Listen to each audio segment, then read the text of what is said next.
এই গরম মিরপুরে ছিল না। আপনারা অ্যাটলিস্ট ছাদে গাছ লাগান, বারান্দায় একটু গাছ লাগান। স্পেশালি মিরপুরে আগে এত গাছ ছিল। মিরপুর মানেই ছিল ঠান্ডা। মিরপুর আসলে ঠান্ডা লাগতো। মিরপুরের শীত আগে বেশি ছিল অন্য জায়গার তুলনায়। তো মিরপুরের গাছগুলো আমরা কেটে ফেলেছি সবাই বাড়ি ঘর করতে গিয়ে। আপনারা অ্যাটলিস্ট ছাদে গাছ লাগান, বারান্দায় একটু গাছ লাগান।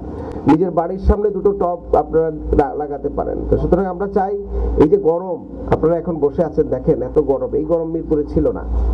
তো নিজেরা একটু গাছগুলো যদি আপনারা লাগান, ছাদ বাগান করেন, আমরা চেষ্টা করব আপনাদেরকে ভবিষ্যতে আমাদের যে বোর্ড মিটিং আছে সেখানে আমরা ছাদ বাগান যারা করবেন, বাসাটা যাদের গ্রিন থাকবে সেখানে আমরা ট্যাক্সের ব্যাপারে আমরা একটা চিন্তা ভাবনা করব, কোনো ধরনের প্রণোদনা দেওয়া যায় কিনা। আমি এটা বোর্ডে তুলবো এবং এটা পাস করিয়ে নেব।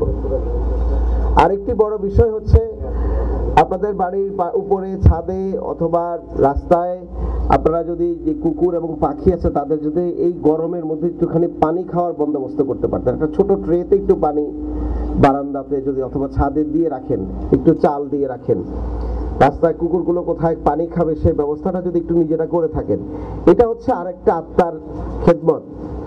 এই আমরা একটু মানবিক হলে হয়, সত্য কথা যে জিনিসটা, তাই না? এই মানবিক হইতে হবে। এবং যদি অনেক আপনাদের সোসাইটির অফিসের সামনে, আমি অফিসে ঢুকেছিলাম, বাহিরে যদি একটু পানি খাওয়ার জন্য একটা কল দিয়ে দিতেন তাহলে কিন্তু পথিকরা এই গরমের মধ্যে পানি খেতে পারত।